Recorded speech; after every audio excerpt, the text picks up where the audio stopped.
I asked Martin Cove why there's a shortage of good Western movies these days, and being a big fan of the genre, it turns out he drew inspiration from it as well. He shared his thoughts on the genre's impact and how it shaped his appreciation for storytelling in movies. Well, it's an overexposed genre. In the 60s, there were 35 Westerns on primetime TV.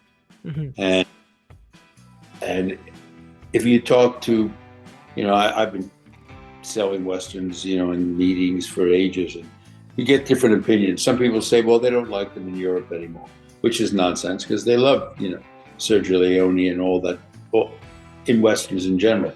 Germany loves Westerns. South America loves Westerns. But you get distributors telling you, well, we can't get it, can't sell it. And, I mean, 1903 was pretty much the first Western and pretty much almost the first movie.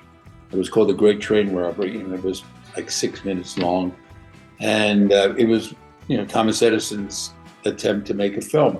And it was a Western. And I believe that, a lot of times the silent films were very popular because people were still alive who had lived in Tombstone. People were still alive who had lived in Wichita or Dodge or Laramie. And those places were always talked about.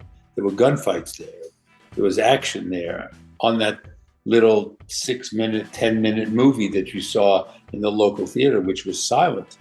So slowly everybody migrated because they were living in those places.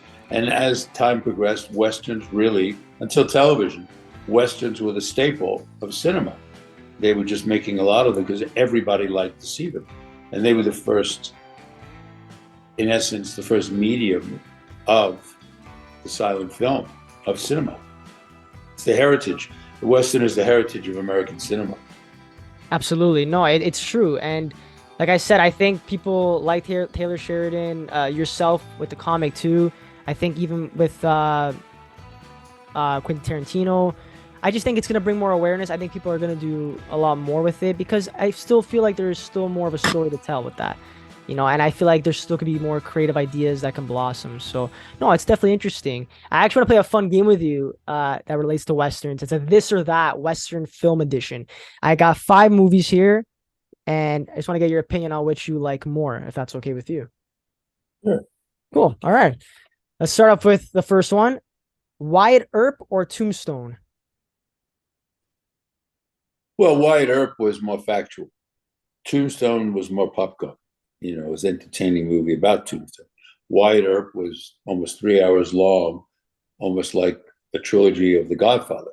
It Yeah. was about the Earp family. And I have sat with professors and historians in Tombstone at a panel, and we discussed that all the time. And basically, that's the difference. That all of these characters who study these movies, they don't make films, but they study. And Wyatt Earp was very factual, and Tombstone was a little more entertaining when it came out, only because it had more of the glitz, and it was focused pretty much on Tombstone. It didn't focus on the Earps, their world from beginning to end.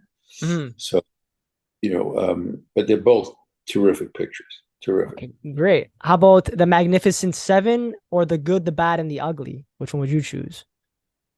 Well, the Magnificent Seven, the original one, is 1960. Steve McQueen, Yul Brynner, is sensational. It's got everything the good, the bad, the ugly has, which is also my top 5. Both those movies are on my top 5. And in fact, the first 2 Wyatt Earps are on my top 5. But the thing is that the good, the bad, and the ugly is style over content.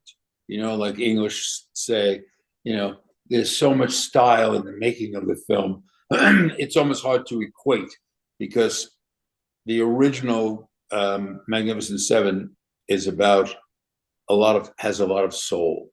The relationship between the gunfighters is very rich, and great lines like that they're discussing, do they have any friends, and they say there's no friends, no enemies. It's Classic. like it's classic material. John Sturges, the director, was brilliant. None of those people in 1960, except Yul Brynner, was a star. Everybody else was a working actor. McQueen had done The Blob and one other movie, and Charles Bronson hadn't gone to Europe to become a star yet. James Coburn wasn't a star, and Horst Burkholz was a working actor who was, out of Europe. Yeah. So it was great. I mean, I really think, and it's taken from a great story, The Seven Samurai. So The Good, the Bad, and the Ugly is, I met Sergio Leone, and I had such a good time chatting with him in Cannes about his westerns. And you can't really compare them because one is truly a soulful character movie, with action, and The Good, the Bad, and the Ugly is a stylized movie of everything from Ennio Morricone's music to the cinematography to the character Clint creates, and to Eli Wallach, the brilliance of Eli Wallach, the three of them. I mean, Lee Van Cleef, just dark as ever, and Tuco, Eli Wallach was. I mean, the guy's a Jewish cat from Brooklyn, and he played Mexicans in How the West Was Won, in that Magnificent Seven, and there was a third one also that he played Mexican. So it's they're not comparable one against the other. They're both good in their own way. They're both good in their own way. Yeah, you've named 4 good movies. The last one here we got is Django Unchained or The Hateful Eight. Got 2 Tarantino movies here. Well, they're really, again, you've chosen these movies. Having worked with Tarantino on Once Upon a Time in Hollywood. Yep. And it was a Western sequence, and I mean, Django Unchained is, you work for Tarantino, you're just working because you really love the guy. When I did Once Upon a Time in Hollywood, he said to me, Marty, and we're doing a Western scene with DiCaprio, and he said, it's the opening scene in the movie, and he says, Marty, I really like what we've done. Can we do one more? Can we take another take? And I said, sure, of course. And he turns around to the whole crew, 200 people, and says, and why? And everybody says in unison, because we love to make movies. So when you're working for a guy like that, I'm sure there was a vast amount of people coming from Django to Hateful Eight.